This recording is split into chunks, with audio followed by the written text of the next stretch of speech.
When is that Trello roadmap going to be revealed to us? The entire roadmap? Well, we have a few things in the roadmap that we are still trying to put in the right place, but our general roadmap is still very much the same publicly. We're trying to shoot for our Xbox game preview release for the end of the year, probably hit January. Then we're going to go alpha and beta over those few months, and then ship the final game in June of 2016. So that's our long-term roadmap. In terms of the stuff in between then and now, we have a lot of things that are in the works, and we're not exactly sure when we're going to be ready to release certain features, but we combine those features with the development of community features. Like just recently, we released Traps, which was a requested thing, and that was something that we didn't necessarily know a few weeks ago that we wanted to make traps, but through community feedback, we're like, this is probably a good idea to find a way to make raiding a little more dangerous for people, so let's do some traps and let's put those in there. And so for us, a roadmap that covers every little thing isn't very practical, but stay tuned for some news. We'll probably have a little bit more detail over the next few months on what our big releases might be, so people can prepare for that. In the same way that we said, hey, we have swamps and snow biomes coming soon, we'll let you guys know a little bit about that, and we'll do more with that with the boss arenas and the end-game content and stuff like that, so stay tuned. So in-game content might be some kind of story or background story too? Yeah. Are you talking about the story of ARK and the in-game stuff? Yeah, so for that we have a lot planned, and it's mostly around our end game with our boss battles and our final boss battle. We're also still planning explorer notes for ARK, which are sort of randomized things you can discover in the environment that'll give you some information about the backstory, might give you some hints on how to play the game, certain types of recipes and certain things that have been discovered by former inhabitants of the island.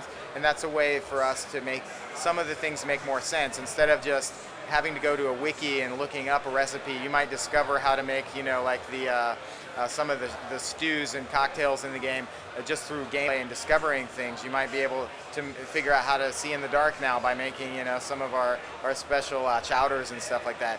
And we want players to be able to discover that and the story in-game, and we'll be working on that over the next few months of early access as well. So you will be working on the tribe system too? Some kind of improvements or changes? Anything? Yeah, so the tribe system is very important to ARK. It's the team play, I think, is one thing that really makes ARK very different, and we like to encourage the team play. I think we've got a lot of feedback from the community that team play has made PvP a little nicer in ARK than it is in some other games, you know, survival games where there's not the desire to tribe up. And so we're always looking for ways to refine that. I think we just recently released an update that allows more control over admins and who can be an admin, and promoting and demoting admins to give more flexibility to the tribe system. So a lot of improvements will come there. A lot of it comes from the community and the desire to have more control, finer control, and things like that. And we really do listen. And so the recent update addressed that, which was a requested feature of being able to control admins with a little more fine-grained control. So we'll keep our ear to the ground with that, and as we get more feedback on the features, you can expect to see a lot more, because we want the tribe system in ARK to be the best one in any game out there. We want people to be able to have their tribe any way they want. That's why we did the governance stuff. That's why we allowed you to keep your things if you want to be in your tribe, but not have everybody share it and things like that. So talking about tribes, tribes need space. What about the new map, a larger map? What will be changed? Yeah. So the map will stay the same size, but there will be more diversity in the map. Swamp biomes and snow biomes will take up a few areas of the current map. Tribes needing space is definitely a concern of a limit of real estate in the map. But through things like tribe warfare or tribe truces and alliances, the goal is that players will kind of figure that out a little bit in terms of whether they're going to war for space or make truces for space. And you know, there's only so many places that people can go. And so our hope is through the game mechanics that people will be able to have ways to figure out where they're going to put their tribe, work with other players. There will always be areas that are highly contested, and so there might be some battles around that. But I think part of figuring out where you're going to put your base and where you're going to keep it is part of the fun of starting a tribe, you know, like figuring out maybe a new area or a secluded area. And if the map gets too big, there's concerns that, you know, people might not run into each other as much as they are. And I think in ARK it's really nice. Almost every demo I've done, every live demo I've done of ARK on a server that's relatively full, I always run into somebody.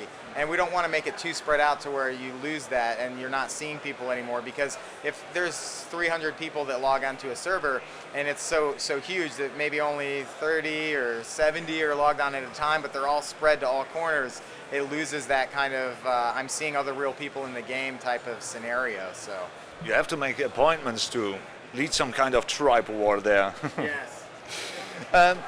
What about the crafting system? We've seen some critics about building houses and placing some stuff. Will there be changes? Well, with the crafting system, we don't have any big changes planned for how crafting works, but we do have always more items and resources kind of planned to help make things easier. You know, a good example is some of the new creatures that we're releasing actually create resources. You know, like our snail has the thing that's similar to cementing paste, so you don't have to actually go craft that, you know, and then some of the other creatures do the same thing. You know, dodos lay eggs, animals lay eggs to help with the taming, make the taming easier. So through the in-game mechanics, we want to make the grind with crafting and creating stuff be a little bit easier if you're an expert in kind of learning the game and getting to know how to do things more efficiently. So look for changes there. And then as far as building goes, we do want to make building more robust. We already have some fixes going in now for some common complaints around things like ramps being kind of wonky. We'll be working on like fence placement, making that a little bit easier. And in general, we want to give people more flexibility with how they build and what they build. And I think through making it easier to craft the resources through the various game systems, and then making the system a little more robust with actually building, I think we'll be addressing a lot of people's concerns with the building system and the time investment it takes to build in the main game as well. So we talked about taming. When will it be possible to shoot from your mount? I don't have a good answer for that. I know it's requested. People want to be able to shoot from the mount.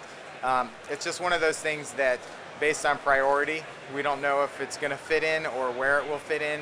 You know, we have a lot of stuff that we want to work on right now, and I know we've talked a little bit about whether or not to do shooting from mounts, but one of the things that we're doing first, which is sort of like that, is our Bronto platform, allowing people to have a seat that they sit in or build on the platform, and indirectly, not the driver, but the other people are being able to shoot from the mount and do that sort of stuff. The walking fortress. Yes, exactly. So to us, that's kind of a way to get at that. You know, the driver still, of course, will be driving and moving the dinosaur around, but anybody out riding will be able to do the shooting or building or crafting or whatever. So I think we want to try that first and see how that's received.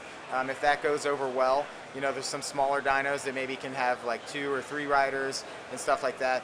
I don't know if we'll ever get for sure to the driver also shooting, but we'll see. It's a little bit of a different system for us, and is something that we want to do after we try these other things out. So riding mounts is the one thing, but the other thing is breeding. Yeah. Will there be kind of breeding or hatching or whatever, baby tiny dinos?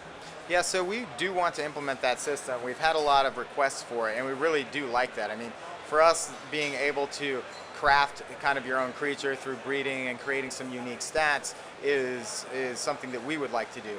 We just want to make sure that we create a system that's not exploitable to a certain degree, and it allows us to get the benefits of that system without also overloading the team with having to create things like a baby dino for every dino and like all this stuff. So we just want to figure out the right way to make it have the right effect and also have enough visual polish and gameplay polish so that it feels like a good system and not just something that we hacked in real quick and said, here's breeding. So what about the combat or tactic system for our mounts or war pets, or however you want to call it then? Will there be some kind of formation, war formation or anything, any kind of steering those animals? You mean steering other animals that you're not directly in control of, but ordering other animals to do things? Yes. I think we'd like to expand the ability for stuff like that to happen. But one thing that we have to be mindful of is that we want it to be simple as well, and we don't want to have to require people to need a mouse and keyboard just to like coordinate everything that they're doing with all of their mounts. And so don't expect like a lot of complexity with automation of other creatures. The goal there would be tribing up together, everybody kind of controlling their things and giving the basic commands, because as we ship a console game as well and we want good gamepad support on PC, we don't want to get into this trap of having to do a lot of complex commands just to engage in something like a battle. You may see on PC we start to do some secondary commands that make those game modes a little bit more interesting for the PC gamers, but it wouldn't be like a primary thing that somebody playing with a gamepad on PC or somebody on a console would feel like they couldn't engage in that type of gameplay, and it's a major feature of the game just because they prefer playing with the gamepad. You know, like I do, for example. I like to play with the gamepad on my couch, you know, and I want to get to the point where ARK is a really good game to play with the gamepad as well. And so I don't know if that directly answers your question, but it's kind of like we have to be careful with the amount of complexity we put in with the AI control so that it's easy for people to do and they can still have fun with it. Now, one hard last question. Yeah. Why dinosaurs and not zombies? Well, you know, zombies, nobody's done them yet, and we felt that we didn't want to be the first to do them. No, I'm just kidding. But dinosaurs, I think, is the main thing that is really got us passionate about doing this game. Everything else about the game came after we talked about doing a game with dinosaurs, and it just felt like the right time. I think you'll probably see a lot more dinosaur games, you know, maybe as a result of ARK's success. But we're just so passionate about dinosaurs, and we were kind of done with zombies, you know. I think everybody's kind of done with zombies, and it's like, no more zombies, you know. Well, right. Maybe it'll be zombie dinosaurs. Maybe somebody will make a mod that's zombie dinosaurs. Taming dinosaur zombies will be pretty interesting. Well, thank you for the interview. Thank you for your answers. Yes, thank you for your Anything time. you want to say to our viewers? Well, I would just like to thank everybody who plays ARK. You know, if you pay any attention to our community, we're very active. We listen to you guys. We're really, every single bug you guys report, every type of issue we have, we at least check it out. We put it in a list of things that we need to address. Things that have higher priority bubble up sometimes, and we try to address those. But you guys are making a better game with us. ARK is becoming a much better game that everybody's participating, and that's what we wanted to get out of early access, is to make ARK be the strongest game possible through working with the community, and you guys are doing a great job at that. I hope you feel we're doing a great job with developing the game, and we couldn't do it without you guys, and we're just so thankful that everybody that's playing ARK is out there, and we hope you get more of your friends into the game, to get more people that don't play survival games, that have never played a shooter. We love those type of people to come play ARK as well, because it really helps us make the game better for everybody, not just a small subset of people that are hardcore survival players. We're always going to have those modes, hardcore mode, things like that, but just let's keep this going. Let's make it a great game for consoles. Let's make it a great game for PC. And we still got about 9-10 months to go and a lot to do. So now's the time to do it.